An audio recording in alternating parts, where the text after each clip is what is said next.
We're going to hear from Edra Bogle. Edra is a retired professor from the English department at UNT. She taught graduate courses in bibliography and research, several in Continental Literature and translation, and science fiction. After her retirement, Edra worked in multiple political campaigns and accepted the position of County Democratic Chair, becoming the second openly queer county chair in Texas. And I just learned tonight that back in the 70s, in the early days of DGA, Edra and some of her friends, I believe, made the trek from Denton into Dallas to be involved with the organization of DGA. Edra?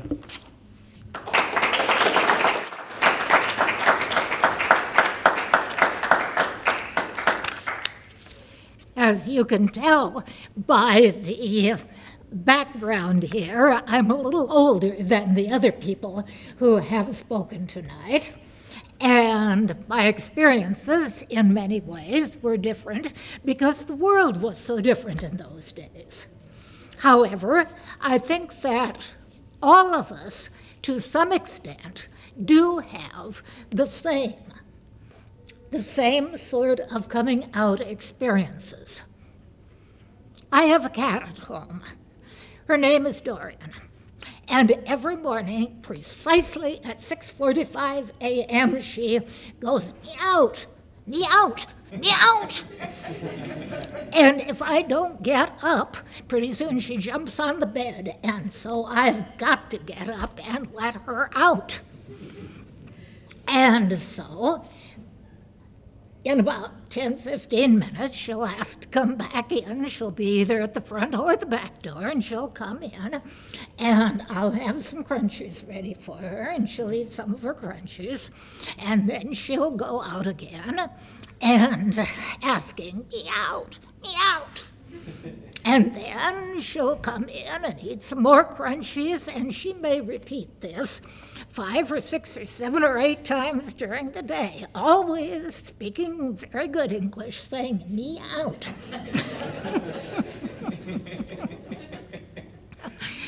Anyway, I'm like Dorian in a way. I have come out 5 different times. And I'm going to describe those. The first time was when I was in high school, and it involved coming out to myself. Very little was ever said about homosexuality or anything of the sort in those days. And so I had read a few stories in my mother's magazine. I always was a great reader, as you might guess, from my teaching in the English department. But there'd been a couple of stories in the Ladies' Home Journal or the Women's Home Companion about a couple of women who would become especially attached to each other, and they would strike a note with me that I didn't understand quite, but there was no Will and Grace. There was no other such work on the radio. There was no television, and especially in Northwest Iowa, where I lived. Well, my mother and I went down to, we lived in a little town, but we went down to Iowa City where we spent Christmas vacation. She was having some physical work done, and we stayed in the apartment of a nephew of hers that was going to college, graduate school in Iowa City. And I was bored to death, and so one of their neighbors said, you can borrow any of the books in our place if you like to. And so the books were, I looked over them, and yes, there was normal stuff, but there were some very different ones.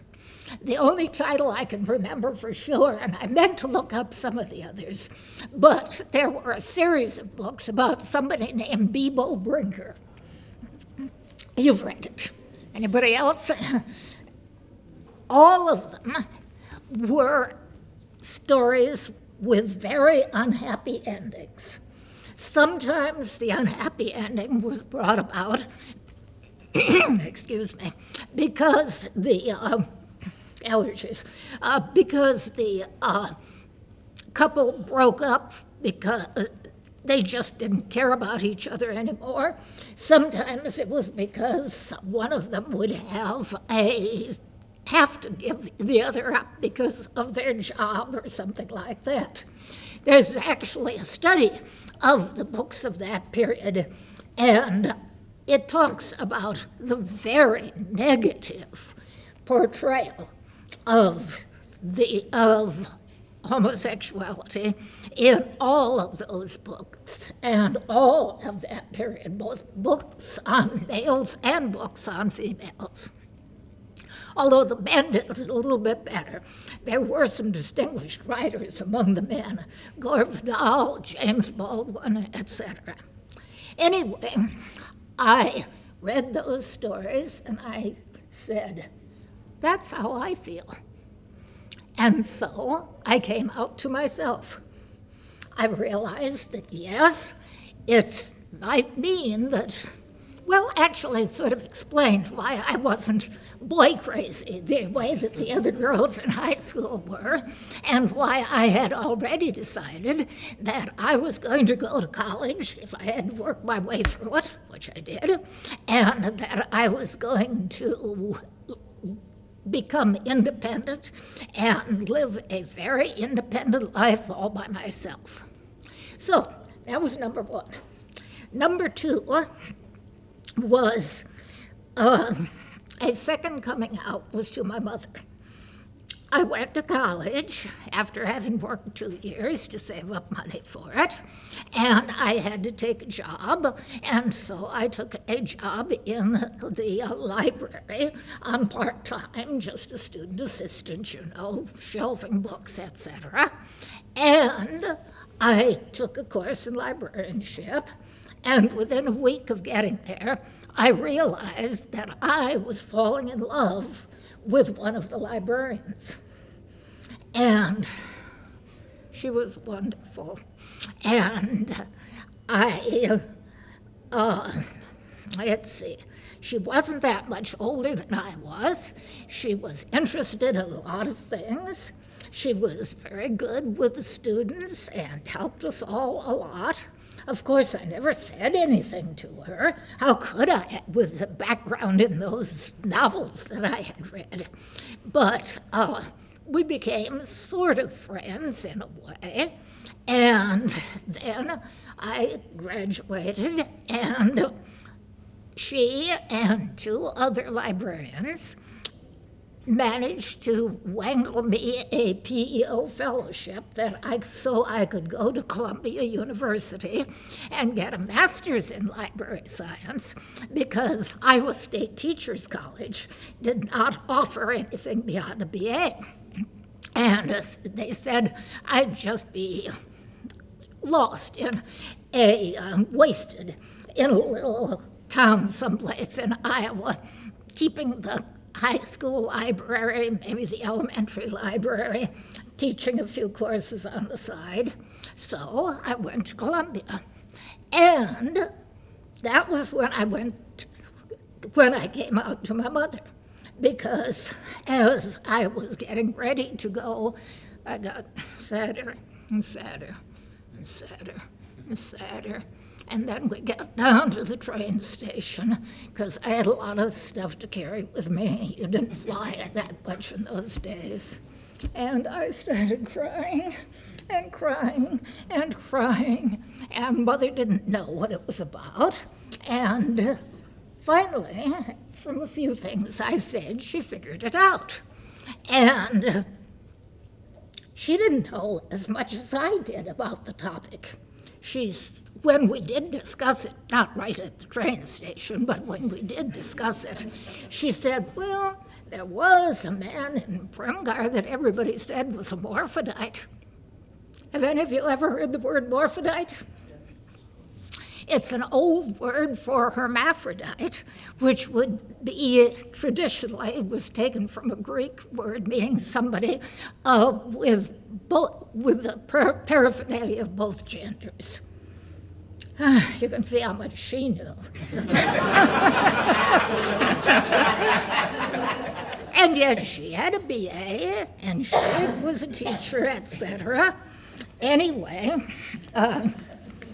there had been two teachers in Sibley, where I went to school, that had roomed together, and then I caught her whispering to my grandmother one time about them, that they had been caught doing something.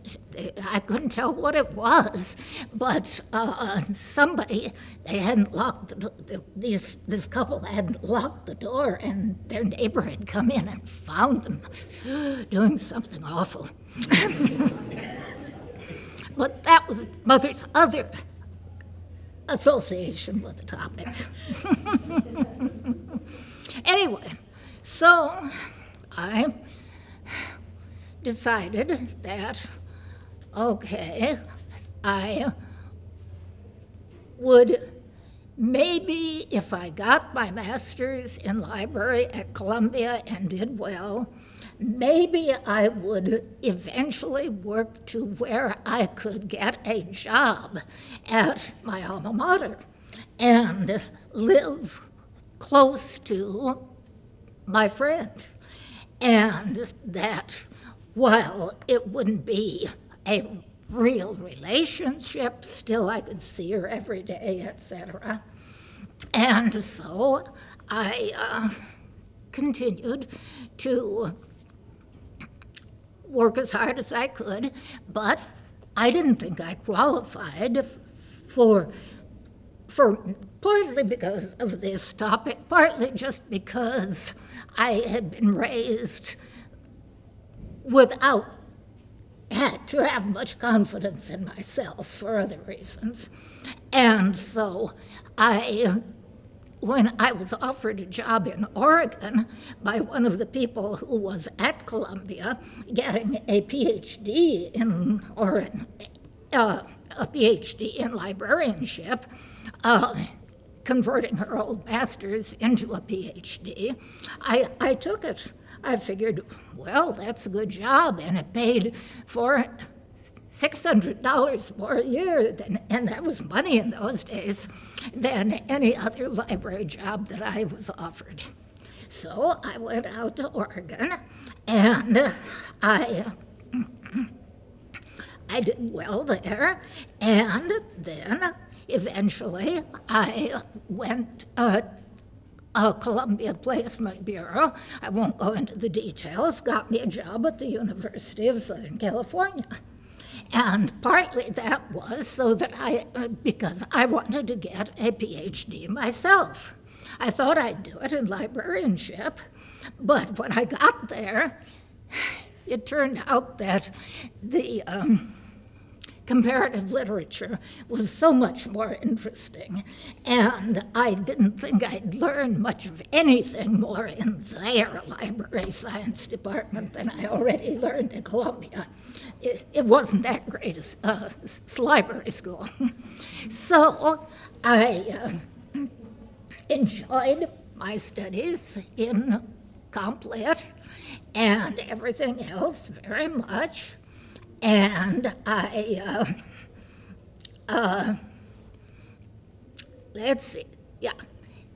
eventually, at USC, had a new experience. I met some gay men. They were on the library staff, too. Dale was the circulation librarian, and Gary was in the reference department, and then there were several others, and they didn't seem to be ashamed of it, and they obviously weren't miserable the way that that the books had said, and besides, more was being learned about the topic by then.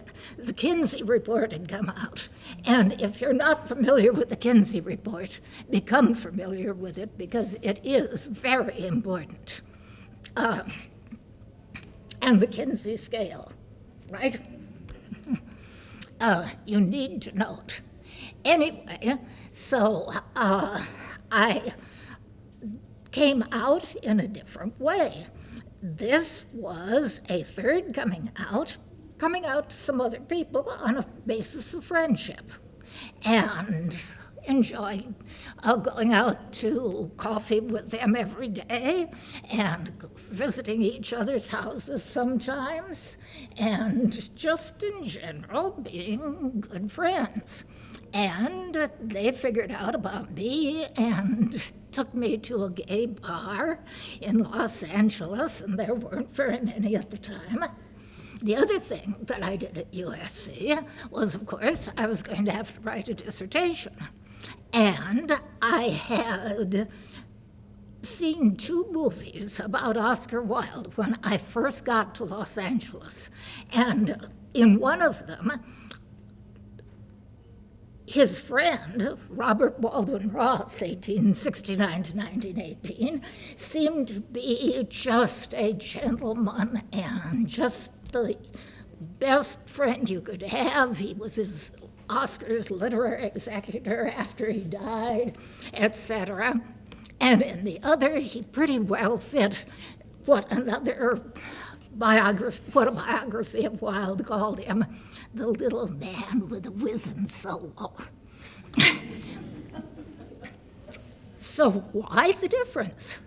So I started looking, and there weren't any biographies on Robbie.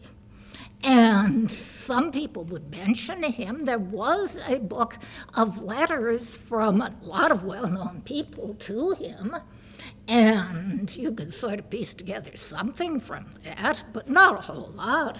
So I decided I was going to write my dissertation on Robbie. And I was really lucky because the William Andrews Clark Library, that was quite close, even though it belonged to UCLA, everybody was free to use it.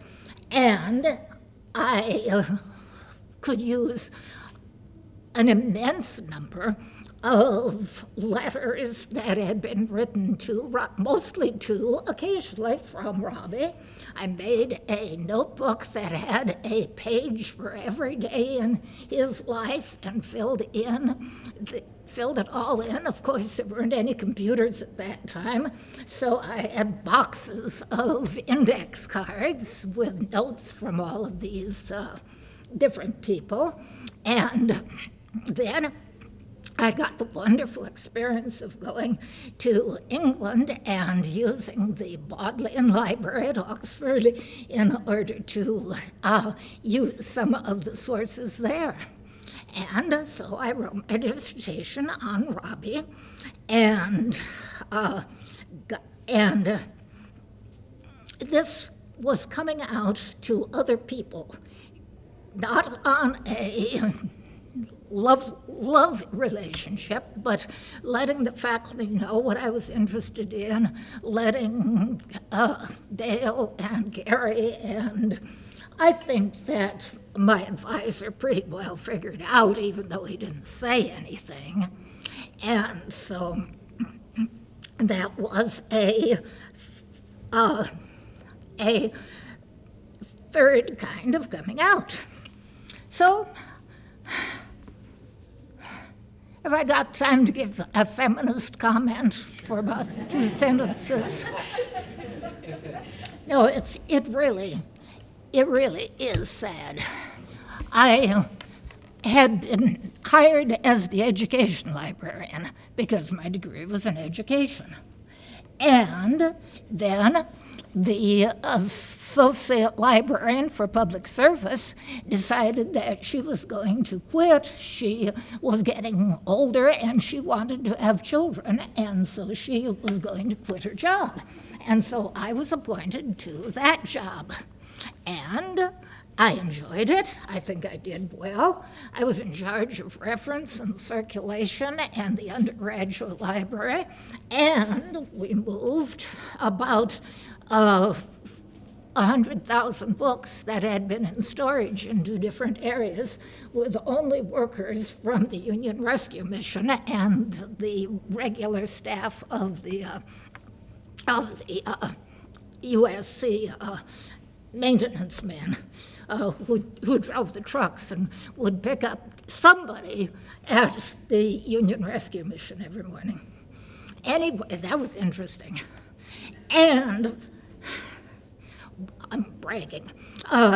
One of the men on the staff of the maintenance people said, I wish we had her. No, it was one of the people that was building the addition onto the library. Yeah, in charge of the addition. I wish we had her on our staff. Anyway, so I went in as I was about to graduate with my shiny degree and talked to the head librarian, and he said, well, I know that you have been going to the Modern Language Association meetings a couple of times, and I think you should for sure go there and do some shopping for a job, because I'm going to retire next year, and Miss Ray, the librarian for technical services, is going to retire too. She was 64 or 5 or something. And so the new librarian will obviously want to hire his own head associates. And so now, of course, if you were a man, there would be no question. You would be promoted to my job. But as a woman, well, of course, no way. And he was right. He wasn't just being nasty. There were 27 libraries in the Association for College and Research Libraries at that time. One was headed by a woman, and she was in a Catholic university and was a nun. So I took this job here at UNT, and I was terribly busy the first year or two. I decided I would buy a house, and Mother could escape Iowa winters down here, and I had shared an office with no problem, Helen Leaf. We gossiped together a lot about everybody, at least in the English department and some outside. And I found out who was thought to be gay, etc., at the time, and became pretty good friends. And so I'd invite people over for dinner, and they didn't have to be gay. Some of them were, some of them weren't, but just making friends in a new environment, figuring that I would probably be here for quite a while because jobs were drying up at that time. And so one night I'd invited over 4 or 5 different women, and one of them stayed to help me with the dishes afterwards. And as we were finishing up the dishes, we were talking about our dissertations, and I'd said something about Robbie, and she turned to me and she said, "I'm gay." And she hadn't been on the gossip list.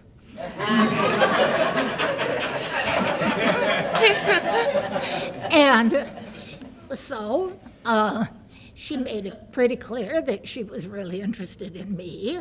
And I think I just sort of figured, well, I'm not getting any younger, and if I don't do something now, I never will. I had not wanted, I'd still kept thinking about this faculty member back when I was in college, but she had moved on to another college and was out of the picture, and I'd lost touch with her, etc. And so I decided, okay, and so this other faculty member and I became a couple for a while. We kept it very secret, I think. Probably the gossips knew, but that was the fourth coming out. That was the physical, personal one. And then this went on for a couple of years, I think.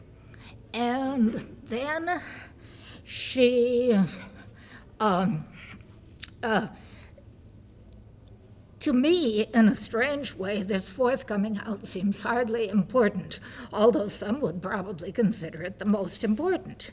However, it did one important thing for me. It helped me realize things were changing, that it was neither professional nor social death to be LGBT, at least in a few circumstances.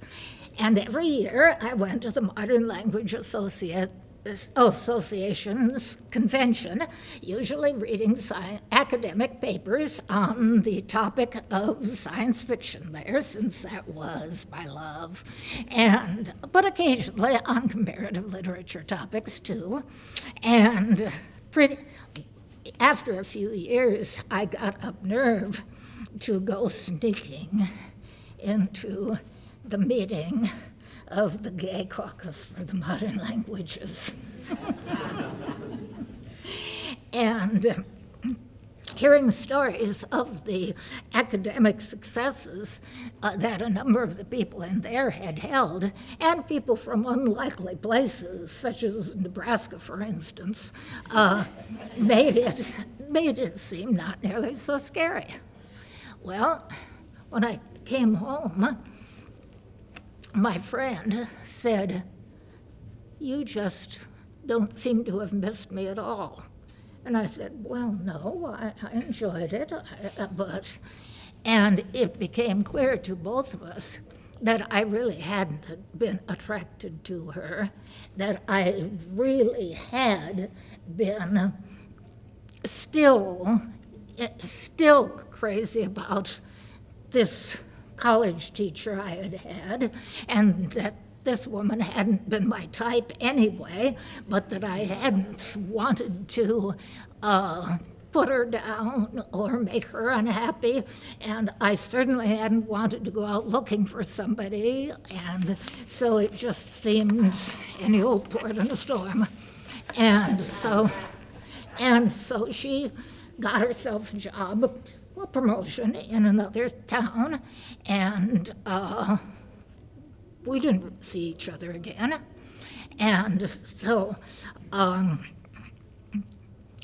but that going to the MLA, and the next year, it was third year, that I'd gone to the Gay Caucus, they needed an editor for the newsletter. And things were changing. It was clear from their experiences that it would not be instant academic death. And so I volunteered. I had tenure by now, and I volunteered to be the editor of their newsletter. Then nobody else wanted to do that dirty job.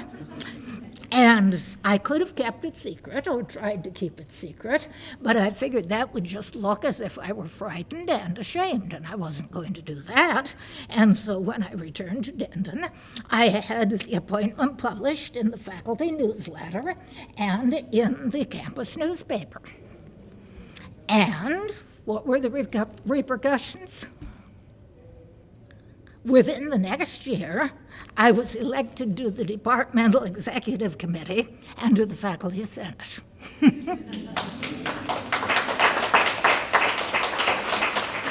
My own analysis there, and something you all might think about, or if you have to consult people who are wondering what they should do, is that others realized that I was not the mousy little person that they had thought that I was, but that I had opinions and courage and was willing to stand up for what I thought was right. Years later, the man who was the interim president at the time, they had a series of short terms of presidents and then an interim, short term and then an interim, et cetera. And he and I worked an election together, and he said that the topic had been brought up at the Board of Regents, and that he had said it is a matter of academic freedom, and that was all that had ever been said. That was it.